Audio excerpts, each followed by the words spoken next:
A very good day to you and welcome to Herman Manyora's YouTube channel. My name is Jedel Cabrera. It's always a pleasure to have you joining us for conversations to shape the policy and political decisions of this country. Today's conversation about this man Gachagua. The whole week we've been talking about him. I want to understand him a little bit more, and Professor Herman Manyora is going to help me with that. He's unbiased, he's a truthful man like Gachagua, and he's a hard hitter. How are you doing today? Yeah, truthful, yes.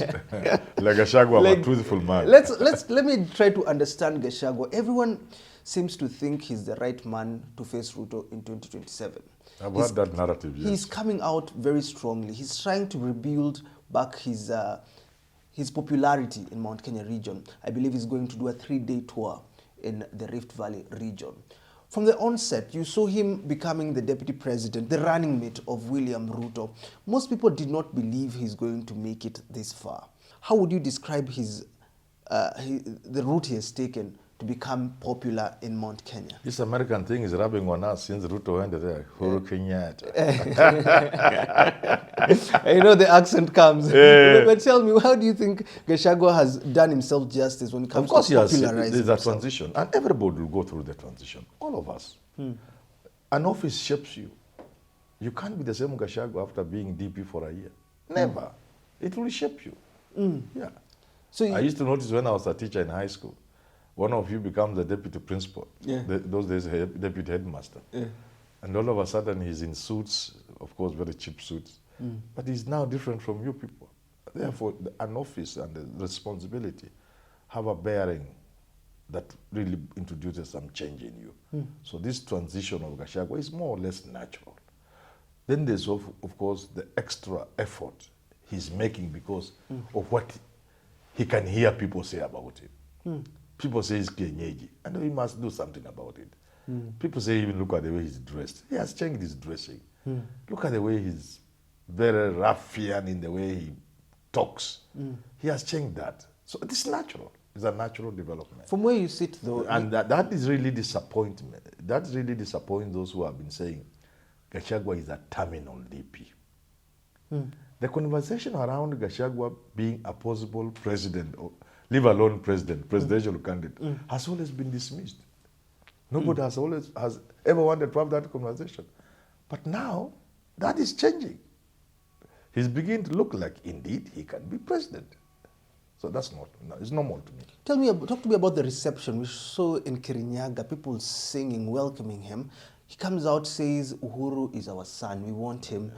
We want to unify this region.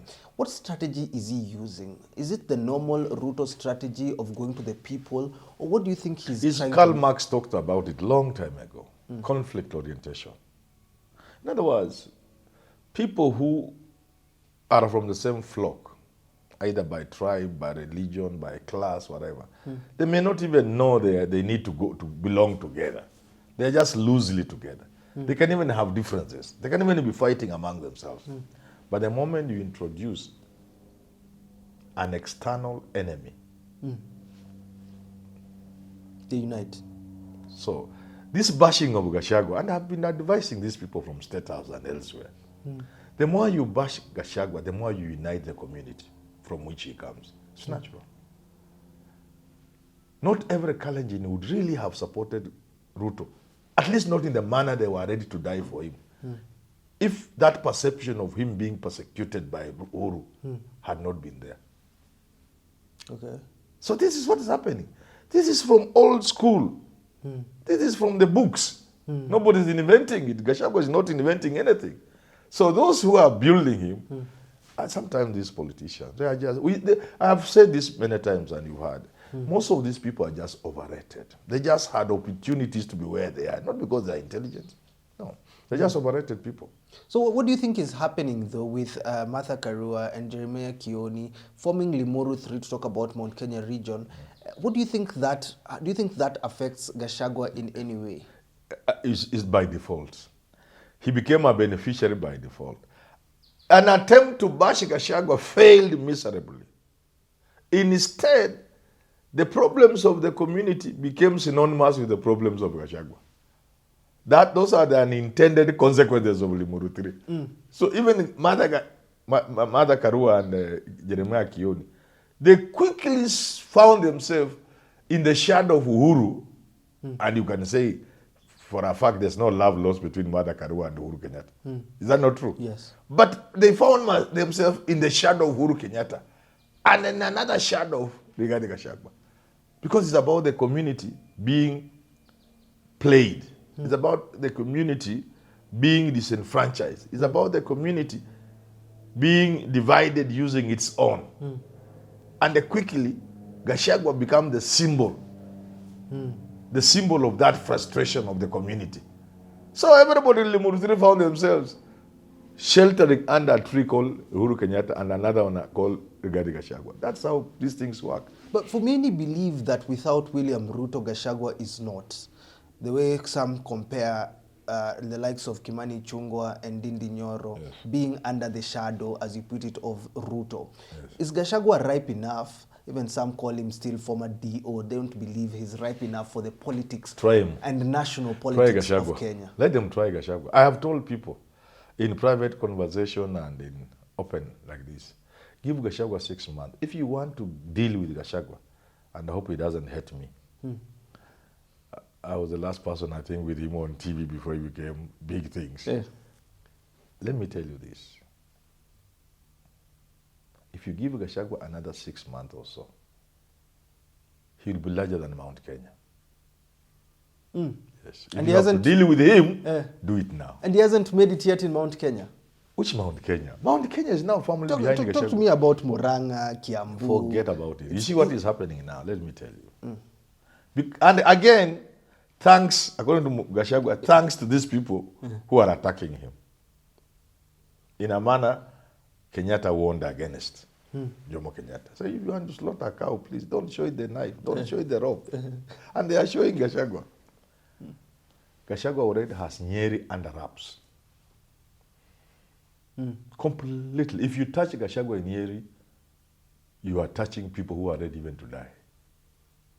He has Embu. You have mentioned Kirinyaga, you saw it. He has Nyandarua. Those 4 are a family. You can add like Ipia. He's moving to Nakuru because the diaspora Kikuyu are also feeling the heat in some way. Thanks to the excesses of some of the people close to power today who are challenging. That's a mistake again. You don't show excesses if you are close to power. So if you know you are really close to power, be very careful if you speak the same language with the master. Be very careful in the interest of your master. If you are a Kikuyu and the president is Kikuyu and you are very powerful around the president, be like the Uhuru men, pulling things quietly, chini ya maji kina masharia in transport, handling billions and moving roads to Mount. You don't talk. Unfortunately, with the current regime, those who speak the same language with the president and very close to the president are showing off. They are showing power and wealth. You get it? Yes. So that has the impact of even irritating the valley. They are called the Valley Kikuyus. Who have always been, who from 2007 have not wanted to play politics the way the mountain Kikuyus play it. Because they know they are vulnerable. But this guy is vaunting and fronting and showing off and what have you. Antagonize. So Gachagua will very easily sweep the valley, the Rift Valley Kikuyu through Nakuru County. And now he's going to come, but he's coming slowly. Thanks again to the excesses of Ndindi Nyoro in Murang'a and the Kimani Ichung'wah and Moses Kuria in Kiambu. Those excesses are making Kiambu and Murang'a, which is the last frontier on Mount Kenya, open to Gachagua. So in another 6 months, the entire mountain, from Tharaka, Nithi, Meru, all the way to what do you call it? Kiambu. Yeah. And you know, politics is a strange game. Gachagua doesn't really have to face even Uhuru directly, Ruto directly. He can say we are backing Kalonzo. Once he has consolidated the mountain, and then he does the arithmetics, he sees the rest of the country seems to be united with Ruto, even including Luos and Luyas. Then he backs somebody like Kalonzo. He's looking ahead. So So he doesn't have to be the presidential He doesn't candidate. have to be. He doesn't have to be. He can back Kalonzo. And that will be lethal so long as the Kikuyu are angry enough against Ruto to want to go where Gachagua is taking them. As it does happen. Ruto took the Kalenjin to Uhuru in 2013 and they all went. Who tells you Rigathi Gachagua cannot take the Kikuyu to Kalonzo Musyoka, for example? After doing arithmetics. But what I know, to go back to your earlier question, the first question I think, Kikuyu votes, if they are united, those votes are... You must give Raila credit. And I keep telling people, much as Raila has his own excesses, and as I sit here now, I'm not very happy with him, and I've made it public. And many people are calling me and telling Manyora, you are speaking for us. You said he has betrayed you. Yeah. People meet me in the streets that, Manyora, you are speaking for us. Including his own people. Said, no, Manyora, you are speaking for us. Raila has betrayed us. He has hurt us. But despite that, let me tell you, you must give Raila credit. Because when Raila is running against Kibaki, Kibaki is coming with the Mount Kenya votes in their millions on the table. Before he goes anywhere, there are a heap of Mount Kenya votes like this. Raila is coming a small Luo vote like this on the table. But Raila is able to quickly move across the country apart from Mount Kenya itself and get sufficient votes to rival Uhuru's vote, Kibaki's votes. Yeah. Give Raila credit, please. Then Uhuru comes. He combines with Ruto. The whole country is with Raila. Because when you are putting Kikuyu and Kalenjin vote, they are already like 5-6 million there on the table. And Raila is coming with 1 million or 1.5 million from the Luo. And he must go quickly to the Luo and get another 1 million or so. Go to the coast, get 800. Go. Give Raila credit. What am I trying to say? I'm trying to say the Mount Kenya people start with the kind of votes before even the voting takes place. What Ngunyi call the terrain of numbers. The Mount Kenya people start with the kind of votes which require a Raila Odinga to counter. And that's why, even on his own, if Gachagua decides to run, and I've said it before, if he decides to run, of course there will be a runoff. And he will either be number 1 or number 2. And depending on the gymnastics of, running off has its own politics. You know that? Yes. There are dynamics of a runoff. Yes. You can have 49.5. You have missed only 0.5% to get 50%. Then you go to runoff with a person who had 20% because small people that, and then he beats you. But let me tell you, this is you can take to any good bank. If Mount Kenya people were to front Gachagua, he will either be number 1 or number 2. But in that context, there will be a runoff. Even the last election, there was just a runoff. Yeah. Obviously, you could see the runoff. Yes. So from 2013, we have avoided the runoff through some schemes and games and, opportunistic moments. Yes. But from 2013, from the inception of the new constitution, a free and a fair election in this country, there must be a runoff. And in that runoff, Gachagua will be number 1. Not in the runoff, in that election. He will be either number 1, cutters of Mount Kenya, bloc votes, or he will be number 2. Now, who wins in the runoff is now a totally different game. But let me tell you the most dangerous card. If you annoy the Mount Kenya people, and Gachagua leads the people to support Kalonzo Musyoka, game shot. Game shot. Because Kalonzo, they will have an arrangement where the Mount Kenya people agree to have prime minister. And we are heading to that powerful prime minister very soon, whether we like it or not. That is a no-brainer. In all these constitutional changes we are talking about, we shall not only introduce a prime minister, but it's going to be a prime minister with some teeth. Okay? Not powerful, not the British prime minister, but some prime minister with some teeth. Almost like what Raila was with Kibaki.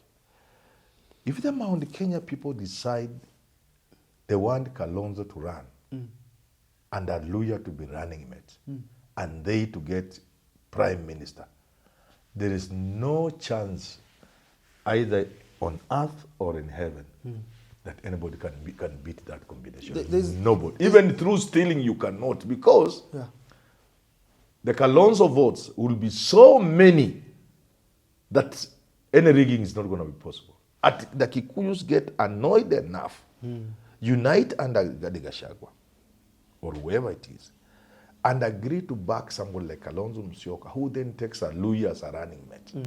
And the Kikuyus get the prime minister slot reserved for them, or vice versa. Yeah. You cannot beat that combination. There's that conversation about including Akamba into Gema community. Yes, that is also part of it. Do you think this is part of the strategizing that is happening, uniting Mount Kenya, bringing Kamba? There are people who think the Kikuyu or the Gema community can mark time. It is too soon, since Kibaki and Uhuru are there. They know this Uhuru Kalenjin thing is not sitting very pretty with Kenyans. So they may want to have an interlude, to break it. Break the Kikuyu Kalenjin thing by getting another person there. That was the thinking of people like Njonjo when they were backing Raila. They knew if you break this Kikuyu Kalenjin monotony, which is dangerous for any country, which is part of what causes situations like those in Rwanda, you can now come back and govern forever. Because wengine wameonja. That's people in Njonjo, wise men like Njonjo. They were not just backing Raila for nothing, not because they loved him. There had never been love lost between the Jaramogis and the Njonjo, but they were seeing where the community was going. So this idea of Akamba is a dangerous card. So if Kalonzo is listening, that is the route he must take. Work with the Gema people, because they will also want that break, so that they can come after you, even after another person. Supposing Kalonzo went with Oparanya, for example, not my favorite, because I'm a lawyer, the favorite will be Sifuna, who has a future. Who has? A future. Or Natembea. But that's not how politics works. Kibaki chose Mudi Award, who was almost 80 years. You know. So supposing the Kikuyu backed Kalonzo, who then takes Oparanya as running mate. And supposing further that after Kalonzo, Oparanya became president, you can imagine when Kikuyus come after that. They can go for 40 years. No one will talk about... Nobody will talk about the Kikuyus overdoing this thing in this country. And that's how sometimes I see the danger, the dangerous card that is Kalonzo Musyoka. Very, very dangerous card. If Ruto annoys the Gema community bad enough, and if the Gema community wants to use that card of Kikuyu Kalenjin, so even we are not interested in this thing now. Let other people also have it. That's why we are supporting Oparanya and Kalonzo. I would wish it to be Sifuna and... because Kalonzo. You see, not because Sifuna is good or anything, he has a future. You are investing in the future. You are investing in an energetic person who even if he was somebody's running mate and they lost, he can come and stand.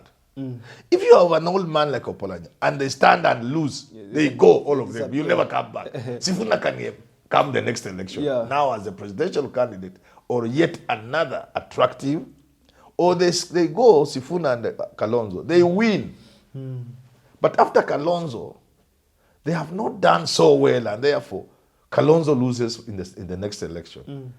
Sifuna can sit the journey for another 5 or 10 years and emerge as a serious presidential candidate. So I would rather we invest, if we are lawyers, in a younger person like Sifuna or Natembea than in my friends. You know, these are my friends. Eugene Wamalwa and Oparanya. Very close friends of mine, tunakaa tunachapa vitu pamoja. But I'm talking from a deeper level, thinking about the Luya community. Say, if they want to invest, they invest in Sifuna or Natembea, who has a distance to go. These other guys are my age mates, bwana. Hata kama mimi nawashinda na miaka 2-3. Sasa Now let's come back to Gachagua, because I want to understand, does he have that future? When you look at, you're talking about Sifuna very well. Yes. He's a person that can come back. Yes, yes. Is it right to invest in Gachagua as Gema community now? Even if he loses, if he decides to run 2027, he can still support Gema community, can still show them that he's a viable presidential candidate even 2032. You see, it is in that context that I find Nini Nyora and Kimani Ichung'wah not mature politicians. They were the future of the community. But they have allowed themselves to play the game wrongly or to be used, like people are saying. I'm not saying. People are saying they are being used. That's what people are saying. Because those are the people who represented the future of the community. The future of the community was more in Nini Nyora, Kimani Ichung'wah than the Gachaguas. Because the Gachaguas are people who must get this thing latest 2032. After which, let me tell you, and I've said this before, I said this in 2022, around 2022, there is a generational change with us. Whether you like it, it will be forced on you. Where I work, even, just as an example, people have been using this idea of post-retirement contracts. You retire, but you are another contract, another. Although it has been put to an end, even if it had not been put, you can't. Because everything is digital. You are now 70, 75. Students are being taught, things are marked digitally, everything is mtandao. Utaenda nyumbani peke yako. That's where the world is. People of my age will find it difficult to move in this town. Already this town is too fast for me even. This town is too fast. You go into even a matatu, you are the only old person. You enter banking hall. When you mzee peke yako. Everywhere you go, people are looking at you. What am I saying? I'm saying in politics, 2032, even from 2027 onwards, unless you are already inside, to get from outside and take political leadership, if you are not in the age bracket of Ndindi Nyoro, Ichung'wah, Sifuna, it will be a miracle. And that's why I was saying, and I've said it on this show many times, my brother Musalia Mudavadi, my friend Rigathi Gachagua, their best time is not 2032. Their best time is 2027. Everyone to get in the field. That's the best time. By 2032, you are Musalia Mudavadi. Let's be honest. You'll be over 70 years. Musalia will be, he's about 60, whatever he is now, 60. When we were going to, a person born around, he was born around 1960, So now he will be about 60, 62, 63. 63, 4 there. Yes. Around those kind of years. So by 2032, you are 71, 72. When Kibaki stood at 71, people told him, Kibaki, you are too old. And he laughed. I remember it was in a TV show. He said, that's the beauty of democracy. People are allowed to say the things they want to say. But you saw how he ended. Yes. Of course, there was the accident part of it and the stroke part of it. But even then, by the time he was finishing, surely you would agree. Look at Biden. He's a very good man. Even Raila, you can see this age is beginning to play around some tricks on them. Yes. You know, people like us, I like driving. Me, I drive to Kisumu and back the same day. But you know, you can switch off on the way. Yeah, the brain can just switch off. And some accident occur like that. That's why it's not recommended for people of a certain age to drive. There's just that 1 minute you switch off. Kausingizi kana kushika tu. Ukiwa kwa steering wheel, unaingia kwa trailer. So, what am I saying? I am saying, anybody in the age bracket of Kina Mudavadi, if they are still dreaming, they want to support Ruto until 2032, they are cheating themselves. And I hope they don't carry the community in that lie. It's a pipe dream. It's not possible. By 2032, the world will have changed so badly that trying to tell people, I'm Mudavadi, I'm 73, I want to be your president, the young people just look at you and say, what is this man talking about? Because they don't understand us. We mean nothing to them. The things that mean things to us don't mean anything to these people. You saw how Raila was struggling to tell people how their history is important and how he was being dismissed. You remember the dismissal by Nyeri governor? Yes. Usituambia historia. It is stupid, very stupid. But that's what is happening. That's the reality. That's the reality. But these great nations you see, they know where they came from. The Russians know their history. The war of Ukraine and Russia is informed by Russian history. Yes. So you come back to Kenya. The British are proud of their history. That's why in this day and age, they still tremble and kneel before the king. How come very educated people, very modern and civilized, can still kneel before somebody, a king? It is their history. The Japanese, and their emperor is a god almost. Yes. Yet when Raila attempts to bring the aspect of history, people laugh him off. It's because of the generation we are dealing with. We must educate that generation to understand. They are going nowhere. They're in a hurry, they are going nowhere. Is that right? Yes. They got to stop and ask themselves, how come we are so poor as Africans? And we have the resources no other continent has. What is the role of colonialism in our misery and slavery and all those kind of things? And bad leadership today. You see? But they don't want to listen. So before you change that generation Z, what do you call them? Gen Z. Gen Z and whatever. Before that there was what? Millennials. Yeah, easy. Before you touch them to understand, because they will end up understanding anyway. In America today, there's a crisis of identity. Yes. In America today. True. Crisis of identity. They are not fitting the American society. They are supposed to be Nigerians and Kenyans. And some people are now even beginning to bring their children on holiday. Yes. In the pursuit of that identity. So we will get there. But before we get there, my friend, there is no way in 2032 Mudavadi will be a candidate for the Gen Z and the millennials. They will not listen to him. It took Raila to get the votes he got because he was Raila. Any other old man, any other old geezer, an ordinary old geezer, unless there's some wave, some euphoria, some accident, some, things happen sometimes. Yeah. Like ICC just brought in Uhuru and who is this? Uhuru and Ruto. And Ruto. They were not going to beat Raila at all. They were not even going to be a match for Raila. Yes. You get it. So things like those happen. But under normal circumstances, just to finish answering your question, Gachagua has a better chance in 2027, either as a presidential candidate or a running mate. So, somebody else. Because I'm in pursuit of understanding Gachagua, I think we'll have a part 2 of this conversation, but does he have what it takes to become the opponent of William Ruto in 2027? He has more than what it takes. First of all, 2 things. Number one, he has the numbers from the mountain. The numbers are being manufactured for him and cemented and sealed by those who are fighting him. In terms of, they will be mad enough to turn up in the numbers and all of them for Gachagua. You get it? And number 2, Gachagua, unlike what people think, they say Gachagua is a one-term MP. I want to tell those people, maybe I'm leaking too much. Gachagua should pay me before I leak. Yeah. I want to tell those people and warn them. So you have been an MP for 2 terms. Or 3 terms. Or a senator. So you think you are better than Gachagua?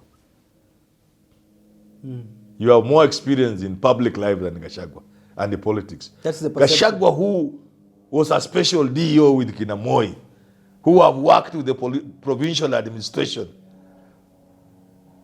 who have gathered experience on the ground in mobilizing at a time when there was open hostility against Moi in the election of, say, 1992, 1997, against Uhuru of 2002, and Gachagua was there in those times. So you think by being MP for 2 terms, you have more experience than Gachagua? He knows the ground. And those who Gachagua will disappoint will be disappointed because they are underrating him.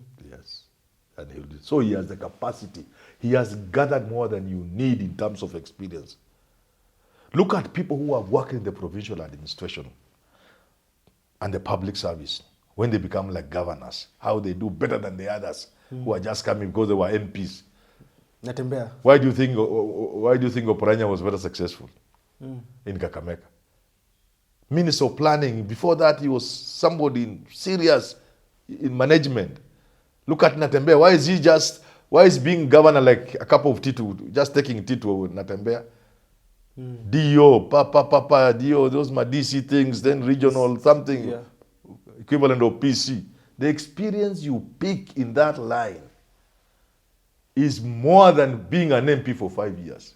MPs just go to parliament to make noise and then distribute little money in the CDF. That experience is not very serious. Look at Michuki.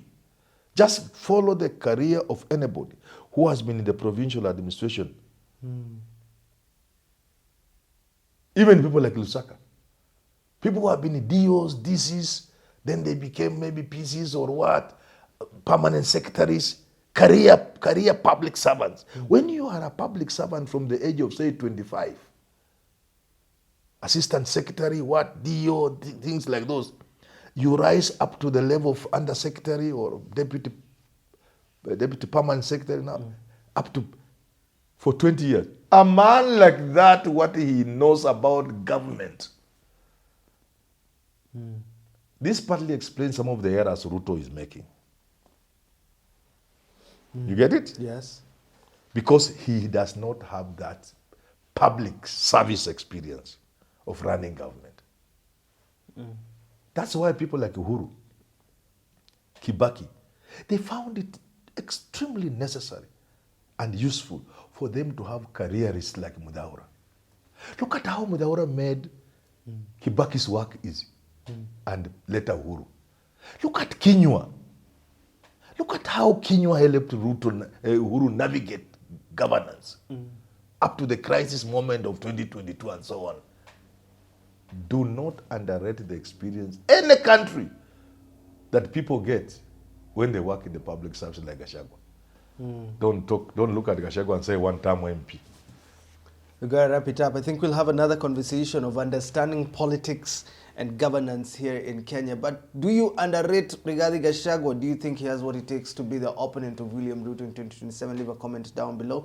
Thank you for tuning into this conversation. But until we do talk again, have yourself a lovely rest of your day. Thank you.